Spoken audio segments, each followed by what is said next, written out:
దేవుని పరిశుద్ధ నామములో మీకు హృదయపూర్వక వందనములు తెలియజేస్తున్నాం. ఎలా ఉన్నారు? బాగున్నారు కదూ? ప్రభు మహాకృప చేత మేము క్షేమముగా ఉండి మీ యోగ క్షేమాల నిమిత్తమై ప్రభువు సన్నిధిలో ప్రార్థన చేస్తుంటున్నాం. మీకున్న ప్రార్థన రిక్వెస్ట్లు మాకు తెలుపుతూ అందులో నుంచి విడుదల పొందుతున్నందుకై ప్రభును ఎంతగానో స్తుతిస్తున్నాం. ఇంకా కూడా మీ ప్రార్థన అవసరతలు మాకు తెలిపి విడుదల పొందాలని ప్రేమతో మనం చేస్తున్నాం. మంచిది. మరి దేవుని పరిశుద్ధ గ్రంథములో నుండి ఈ సమయంలో మరి దేవునికి ఇష్టమైన వారు ఎవరు? దేవునికి ఇష్టమైన వారు ఎవరు? మరి ఆ ఇష్టమైన వారిలో నీ ఉన్నావా? ఉంటే చాలా సంతోషం. ఒకవేళ లేకపోతే ఇక నుంచైనా దేవునికి ఇష్టంగా ఉండటానికి మనము ప్రయత్నము చేయాలి, ప్రయాస పడుతూ ఉండాలి. ఎవరు మరి దేవునికి ఇష్టమైన వారు? దేవుని గ్రంథములో నుండి మనం చూద్దాం. చూడండి, హెబ్రీయులకు రాసిన పత్రిక 11వ అధ్యాయము 6వ వచనంలో మనం చూసినట్లయితే, విశ్వాసము లేకుండా దేవునికి ఇష్టడైండుట అసాధ్యము. అంటే విశ్వాసం కలిగిన వారు దేవునికి ఇష్టమైన వారు అనే సంగతులు అక్కడ మనం చూస్తున్నాం. కనుక మనం ప్రభు సన్నిధిలో విశ్వాసం కలిగి ఉండాలి. ప్రభును మనం ఏదైతే అడుగుతున్నామో ఆలస్యమైన అద్భుతంగా మనకు కావలసింది తాను ఇస్తాడు అనేటువంటి గొప్ప విశ్వాసం కలిగి మనం ఉండాలి. విశ్వాసం కలిగిన వారు దేవునికి ఇష్టమైన వారు అని హెబ్రీ 11:6లో మనం చూస్తున్నాం. రెండవదిగా మనం చూసినట్లయితే ఎవరు దేవునికి ఇష్టమైన వారు అని చూసినట్లయితే, కీర్తన గ్రంథము 16వ అధ్యాయము 3వ వచనంలో మనం చూస్తున్నాం, నేను ఇలాగందును, భూమి మీదున్న భక్తులే శ్రేష్ఠులు, వారు కేవలం నాకు ఇష్టలు. కనుక భూమి మీద దేవుని యందు భయమును భక్తి కలిగిన వారు, దేవుని భక్తి కలిగిన వారు అంటే దేవునికి ఇష్టమైన వారు అనే సంగతులు ఇక్కడ మనం చూస్తున్నాం. సామెతల గ్రంథం 12వ అధ్యాయము 22లో మనం చూసినట్లయితే, సత్యవర్తనులు ఆయనకు ఇష్టలు అనే సంగతి ఇక్కడ మనం చూస్తున్నాం. విశ్వాసం కలిగిన వారు దేవునికి ఇష్టమైన వారు, భయభక్తి కలిగిన వారు దేవునికి ఇష్టమైన వారు, సత్యవర్తనులు ఆయనకు ఇష్టమైన వారు అనే సంగతులు మనం చూస్తున్నాం. 4వదిగా మనం చూసినట్లయితే, యెషయా గ్రంథము 58వ అధ్యాయము 7-8 వచనాల్లో మనం చూసినట్లయితే, బీదలకు సహకరించేవారు, సహాయం చేసేవారంటే దేవునికి ఇష్టమైన వారు అనే సంగతులు అక్కడ మరి మనం చూస్తుంటున్నాం. బీదలకు సహాయం చేసేవారంటే దేవునికి ఇష్టమైన వారు అనే సంగతులు అక్కడ మనం చూస్తుంటున్నాం. 4వదిగా మనము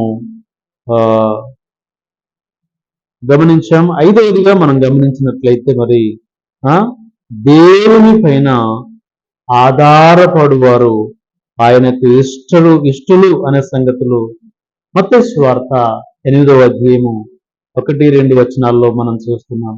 ఒక కుష్ఠరోగి ప్రభు దగ్గరికి వచ్చి, అయ్యా, నీకు ఇష్టమైతే నన్ను బాగు చేయగలవా అని అడిగినప్పుడు, ప్రభు నాకిష్టమే, నువ్వు శుద్ధుడు కమ్మని కుష్ఠరోగిని బాగుపరిచిన విధానాన్ని ఇక్కడ మనం చూస్తున్నాం. అనగా 5వదిగా మనం చూసినట్లయితే, ప్రభువు మీద ఎవరైతే ఆధారపడతారో వారు దేవునికి ఇష్టమైన వారు అనే సంగతులు ఇక్కడ మనం చూస్తుంటున్నాం.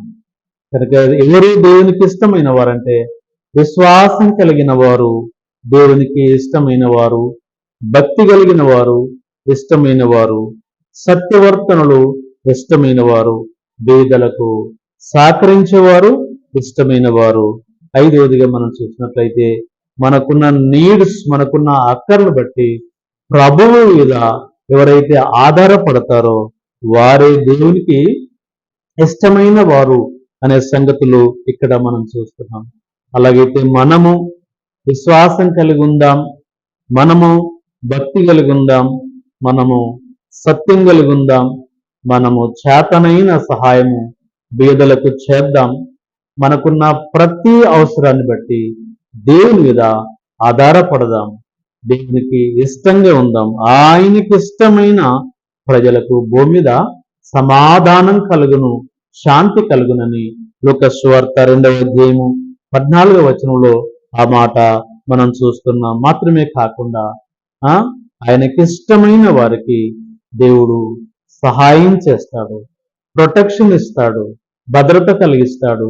ఏ మేలు కొదవ లేకుండా అనేకమైన మేలు చేస్తాడు అనే సంగతులు కీర్తన 34వ అధ్యాయము 7వ వచనం, 8, 9 వచనాల్లో ఆ మాటలు మనం చూస్తున్నాం. కాబట్టి వాక్యం వింటున్నా నా సహోదరి సహోదరుడా, ప్రభుకు మనం ఇష్టంగా ఉందాం, ప్రభుచ్చే శాంతి సమాధానాన్ని పొందుకుందాం, మెండైన దీవెనలు ఆశీర్వాదాలు పొందుకుందాం. ప్రార్థన.